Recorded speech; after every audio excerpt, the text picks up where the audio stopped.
రవి ప్రకాష్ సిలికానాంధ్ర ఆసుపత్రి Kuchipudi super speciality వైద్య సేవలు పూర్తిగా ఉచితం. రాత్రి విజయవాడలో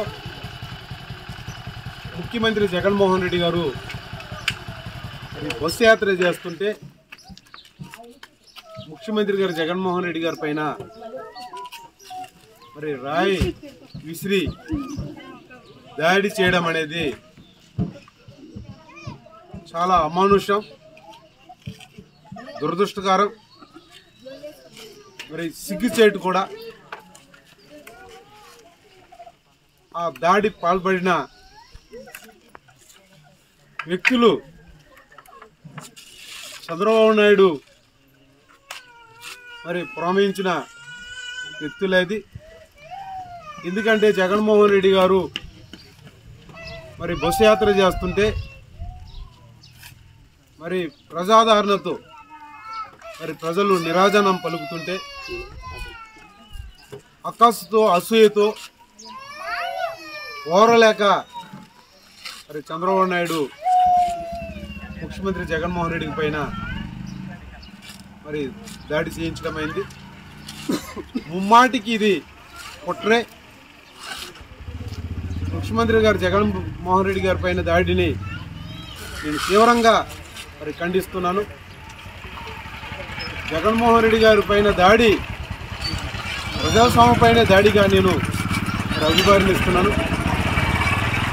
ప్రజాస్వామ్యానికి ఇది మాయని మచ్చ. ప్రజాస్వామ్య పద్ధతిలో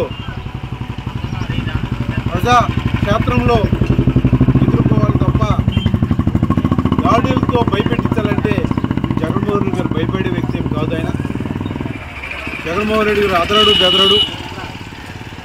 ఇలాంటి దాడులకి మరి ఆయన లెక్క కూడా చేరు. చంద్రబాబు నాయుడు ఓటమితో వచ్చినా కానీ ఓటమి భయం పట్టుకొని మరి ఈ విధంగా దాడికి పాల్పడ్డాడు. ఇప్పుడైనా కానీ చంద్రబాబు నాయుడు బేషరతుగా ఈ దాడిపైన క్షమాపణ చెప్పాలి. లేకపోతే రేపు ప్రజాక్షేత్రంలో ప్రజలే బుద్ధి చెప్తారు. ఇలాంటి దాడులు పడబాలను అందరినీ కూడా మరి ప్రభుత్వం పట్టుకొని మరి శిక్షించాలని. ఈ దాడి వల్ల జగన్మోహన్ రెడ్డి గారికి ప్రజల్లో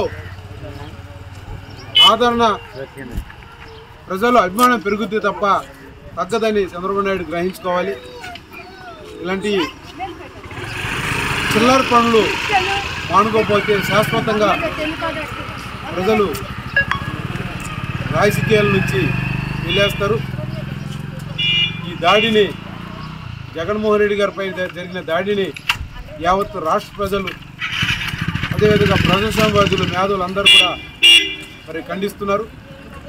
మరి నేను కూడా తీవ్రంగా ఖండిస్తున్నానని ఈ సందర్భంగా మనవి చేస్తున్నాను. మరిన్ని వీడియోస్ కోసం ఛానల్ ని సబ్స్క్రైబ్ చేయండి. లేటెస్ట్ అప్డేట్స్ కోసం వాట్సాప్ ఛానల్ ని ఫాలో చేయండి. అండ్ లింక్ డిస్క్రిప్షన్ లో ఉంది.